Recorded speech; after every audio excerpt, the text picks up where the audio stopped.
বর্ষা মৌসুম আর গরমের কারণে রাজধানীতে মশার উপদ্রব বেড়েছে। এতে ডেঙ্গু ও চিকুনগুনিয়ার মতো রোগের ঝুঁকি বৃদ্ধি পাচ্ছে। বিষয়টি নিয়ে উদ্বেগ প্রকাশ করেছেন সাধারণ মানুষ, যা উঠে এসেছে আজকের জনতার কথায়। দিন কিংবা রাত, রাজধানীতে মশার উপদ্রব এমন এক পর্যায়ে পৌঁছেছে, এক মুহূর্ত শান্তিতে মশারি কিংবা কয়েল ছাড়া থাকার উপায় নেই। দুই সিটি কর্পোরেশন প্রতি বছর মশা মারার পিছনে কোটি কোটি টাকা খরচ করলেও তার সুফল তেমন একটা ভোগ করছে না নগরবাসী। ফার্ম ফ্রেশ পাস্তুরিত তরল দুধ, প্রচুর মশা, কিন্তু মশারি টানায় ঘুমায়, কয়েল জানায় ঘুমায়, কিন্তু এর জন্য কেউ প্রতিবাদ করে না। সিটি কর্পোরেশনের লোকজন এখানে কোনো দেখাশোনার জন্য আসে না।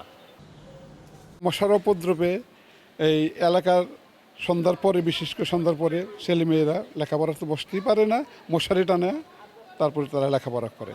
উপদ্রবটা অনেক আগের চেয়ে অনেক বৃদ্ধি হয়েছে। তো আরও সিটি কর্পোরেশনের লোক বলতে কি আমাদের এখানে আপাতত কেউ এখন পর্যন্ত আমি দেখিনি।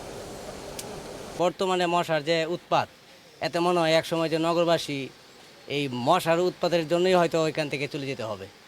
মানে সিটি কর্পোরেশন তো ওষুধ কম বেশি দিতেই আছে, কিন্তু ওষুধ দিয়ে আমার মনে হয় যে 10% কাজ হয়। মশা উৎপাত অতিরিক্ত, আপনার কাস্টমার 5 মিনিট বসেও থাকতে পারেন না।